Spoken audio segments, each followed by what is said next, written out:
খবৰটো পাই বহুত মই সুখী হৈছোঁ, আনন্দিত হৈছোঁ আৰু আশা আছে নথকা নহয়। এতিয়া 16 তাৰিখে আশা কি হয় 16 তাৰিখে গম পাম। এতিয়া তাৰ আগততো মই নিজে ক'ব নোৱাৰিছোঁ। মই আগবাঢ়িছিলোঁ, টেনিছ বল খেলিছিলোঁ প্ৰথমতে। টেনিছ বল খেলি ডিউজ বল খেলিলোঁ। ডিউজ বল খেলি এতিয়া মই ছৈয়দ মুস্তাক আলী এছিয়ান খেলি আহিলোঁ। তাত মোৰ ভাল পাৰফৰ্ম হ'ল। ছৈয়দ মুস্তাক আলীৰ পৰা এতিয়া মই IPL অকশ্যনৰ তালিকাত আহিছোঁ নাম। এতিয়া বহুত আগবাঢ়িলোঁ আগতকৈ। হয়, IPL অকশ্যনত নিলামত মোৰ নাম অহাৰ কাৰণে মই বহুত সুখী হৈছোঁ।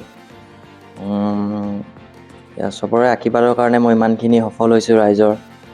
আৰু মই ডিউজ খেলা ইমান দিন হোৱা নাছিল। মই টেনিছ খেলিয়েতো আগবাঢ়িলোঁ বহুতখিনি। মই এছিয়ান ছৈয়দ মুস্তাক আলী খেলিব গ'লোঁ। তাত আপোনাৰ ভাল পাৰফৰ্ম হ'ল মোৰ বহুত। তাত মই মুম্বাই ইণ্ডিয়ানছত খেলিছিলোঁ আৰু কেৰেলা ইণ্ডিয়ানছত। মুম্বাই ইণ্ডিয়ানছত ভালে পাৰফৰ্মেঞ্চ হৈছিলে মোৰ। বলিং কৰা নে বেটিং কৰা? মই মেইনলি বলিং কৰোঁ। মুম্বাই ইণ্ডিয়ানছত মই এটা পাইছিলোঁ। কেৰেলা ইণ্ডিয়ানছত 4টা। এতিয়া কি আশা কৰিছা? এতিয়া আশা কি, মোক কোনোবা দলে ক্ৰয় কৰে আৰু সেইটো 16 তাৰিখে পাছতহে গম পাম আৰু ফলাফলটো কি হ'ব 16 তাৰিখে। কথা এটা হ'ল, সেই নামটো যিটো মানে অন্তৰ্ভুক্ত হ'বলৈ নামৰ তালিকাৰ নামটো সোমাই, সেই কি ধৰণে এপ্লাই কৰিবলগীয়া হ'ব? সেইটো মোক অসম ক্ৰিকেট এছ'চিয়েশ্যনৰ পৰা কৰি দিছে। মই খেলি আছিলোঁ, ইমানখিনি মই টাইম পোৱা নাছিলোঁ, তো আছাম ক্ৰিকেটে মোক কৰি দিছে। তাৰপৰা এই খবৰ লাভটো কেনেকুৱা লাগিছে? বহুত ভাল পাইছোঁ। মোৰ এটা সপোন আছিলে IPL খেলা। এতিয়া কি হয় বা। খবৰটো পাই বহুত মই সুখী হৈছোঁ, আনন্দিত হৈছোঁ আৰু আশা আছে নথকা নহয়। এতিয়া 16 তাৰিখে আশা কি হয় 16 তাৰিখে গম পাম। এতিয়া তাৰ আগততো মই নিজে ক'ব নোৱাৰিছোঁ।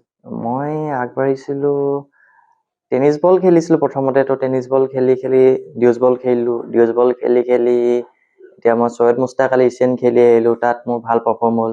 ছৈয়দ মুস্তাক আলীৰ পৰা এতিয়া মই IPL অকশ্যনৰ তালিকাত আহিছোঁ নাম। এতিয়া বহুত আগবাঢ়িলোঁ আগতকৈ। হয়, IPL অকশ্যনত নিলামত মোৰ নাম অহাৰ কাৰণে মই বহুত সুখী হৈছোঁ। চবৰে আশীৰ্বাদৰ কাৰণে মই ইমানখিনি সফল হৈছোঁ ৰাইজৰ। আৰু মই ডিউজ খেলা ইমান দিন হোৱা নাছিল। মই টেনিছ খেলিয়েতো আগবাঢ়িলোঁ বহুতখিনি। মই এছিয়ান ছৈয়দ মুস্তাক আলী খেলিব গ'লোঁ। তাত আপোনাৰ ভাল পাৰফৰ্ম হ'ল মোৰ বহুত। তাত মই মুম্বাই ইণ্ডিয়ানছত খেলিছিলোঁ আৰু কেৰেলা ইণ্ডিয়ানছত। মুম্বাই ইণ্ডিয়ানছত ভালে পাৰফৰ্মেঞ্চ হৈছিলে মোৰ।